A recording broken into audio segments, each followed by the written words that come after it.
Miss Jenny Prince. How are you? I'm great. How are you? That's fabulous. So, tell me a little bit about yourself. I grew up about 10 miles away from here in a family that was mainly medical, and I thought that would be my chosen career path, but it turned out that I was not very good at taking care of people in that capacity. That's funny. What influenced you to go into the educational field then?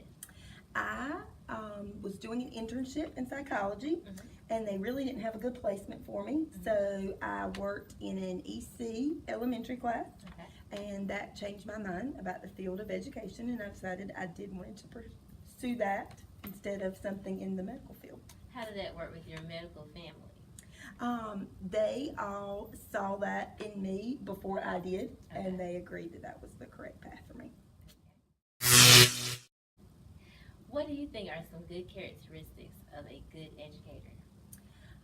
Patience, flexibility. I think being able to work well with others, and work well with whoever walks into your room. Right. So, as a teacher, how can we connect with our students? What's the best way to connect with our students? One thing is taking the time to get to know them. One thing is interest, like if they feel like you're interested. Right. I don't see that a lot where students get the feel that adults are interested Right. in their life. And Right. so learning that and learning what's going on with them and not expecting them to change as they walk through your door, Right. and accommodate you, Right. but learning about them. In our ever-changing world that we live in, how do you think social and political issues impact education? I think the main way that they impact is through the mood that they create in adult staff and in the students. Right. I think we carry that with us. Our different feelings and like for example all the different feelings about the recent election. Right. I think all those feelings were at the surface and we all brought those to school. Yes. And I think that's the way that it impacts is what all we bring to school. Yeah, because then the students, they bring it from home and then they ask questions, and then depending on our political affiliation or how we think, then we have to be kind of careful about what we say to the students. So they don't go home and say that Yes. Miss Prince or Miss Noble said something crazy. All right, so back to our social issues.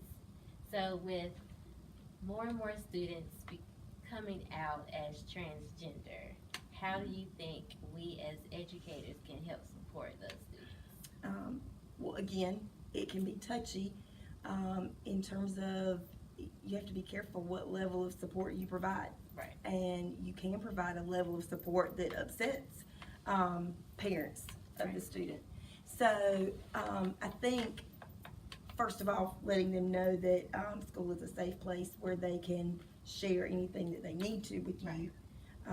Is one thing that you can do. Another thing is letting them know the resources that are available in terms of like your guidance counselor, your social worker.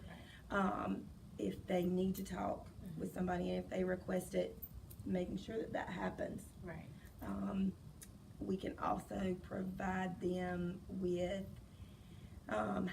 literature and media that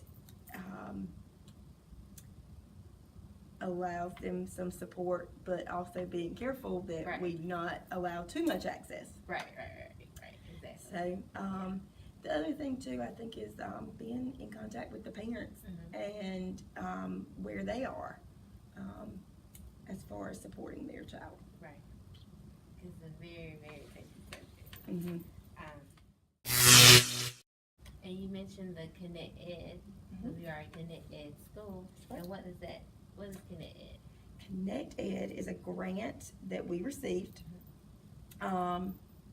It came with a one-to-one technology initiative. Apple is a big part of the grant, where every student has an iPad. Right. Every teacher has an iPad and a MacBook. They also have an Apple TV in their classroom. Right. It is such a big and special grant. And it's kind of amazing that we are a part of it. Right.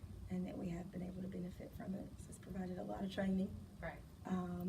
A lot of support for getting it off the ground. Right. So, How do you think that Connect Ed grant, or being a one-to-one school, will help increase our students' achievement? I think the primary way that it can is through the motivation that it offers the students. Right. They all love their iPads. It is definitely a strong tool for getting their attention and keeping it. Yes. So I think that is the biggest bang that we get out of it. I agree. Well, thank you so much for Thank talking you. with me for Educational Profile.